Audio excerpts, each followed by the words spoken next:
bad at communication for a while too. Oof. As a child, we didn't deal with things in our home in a healthy way. So I carried that baggage into our relationship, and Luna had to teach me how to communicate, man. When we get into our fights, our little issues, I'd shut down.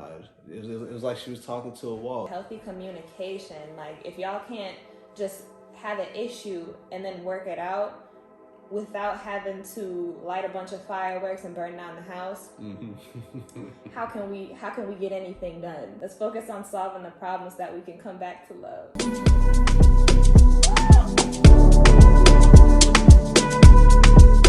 What is going on, YouTube fam?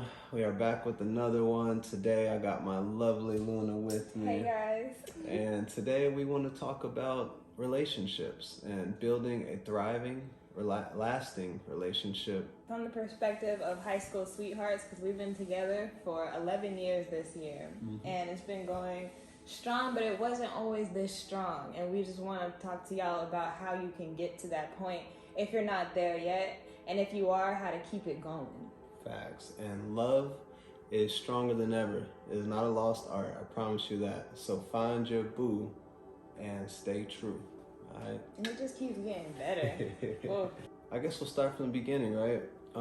We met in Spanish class. What was that, I want to say 11th grade year? It was 11th grade. Yeah, we met in 11th grade year. After he was dating her, the person that he was dating, he actually had someone who was trying to come back and date him that he told himself, if I ever get a chance to date her again, I'm taking it, right? And then my boyfriend was acting up a little bit, so like, you know, we were kind of separating, and you know, but he wanted to get back with me, so we both had a comfortable option that we could have went back with, should have went back with, if you ask a lot of people. Facts. But there was something in Jalen that just, I was like, let me give this man a chance. And he's not usually the type of guy that I would date.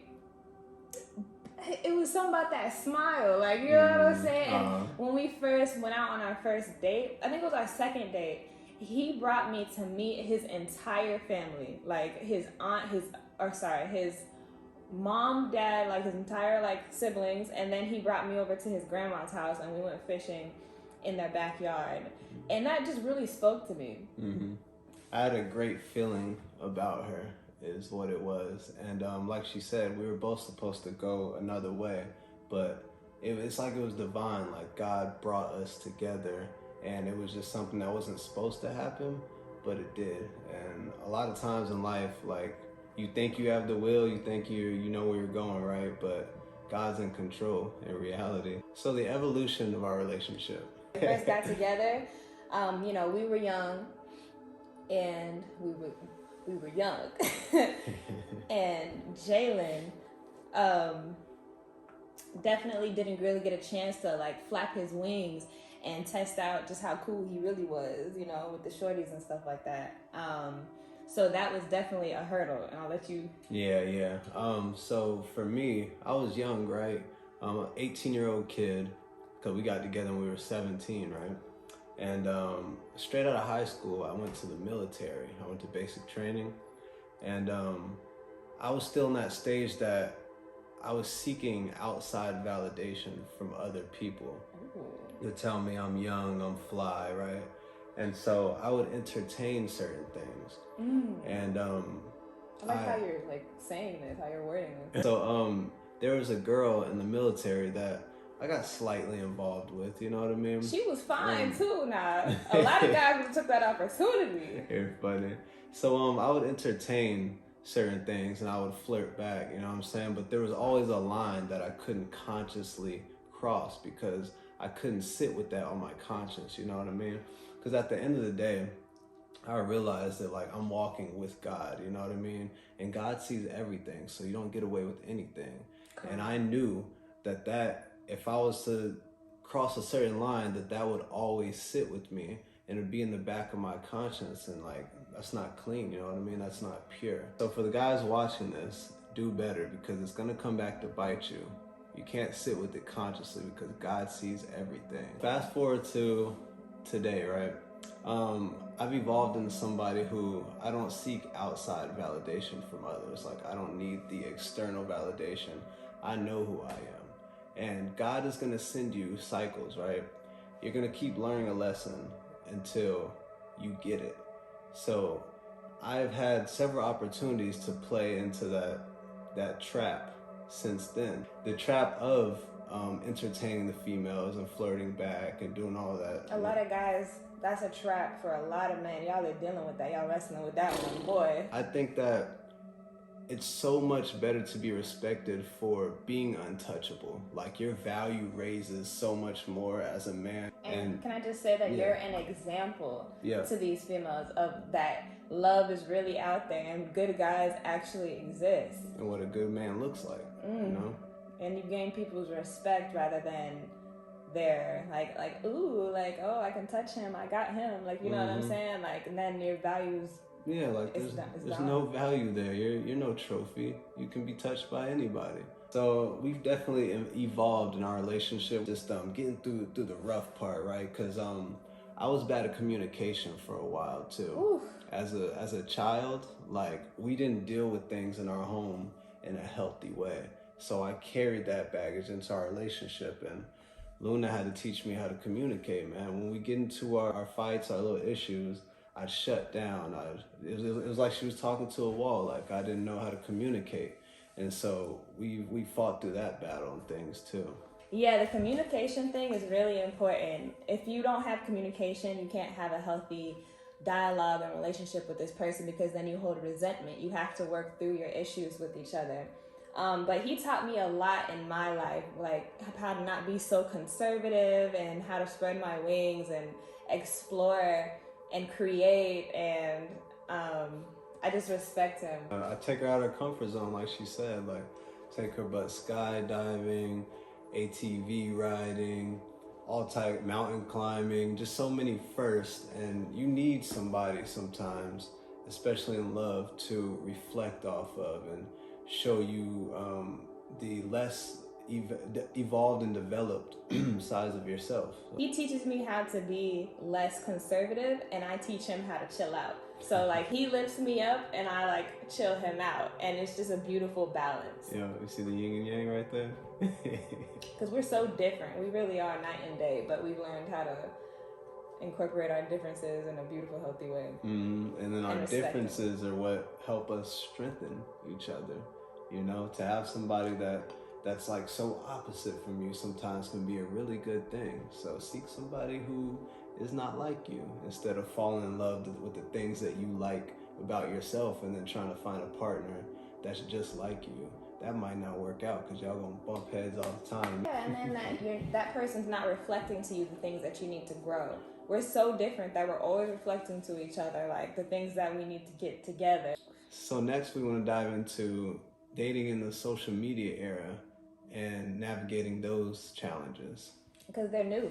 We've never dealt with this as people before, having such access to each other. We almost have too much access to each other. And with the swipe and click of a button, you can talk to anybody, and it's just like, it's like a buffet. Like, but you have to realize on social media, it's not real. What's real is what's in front of you and who's actually here for you when you need them.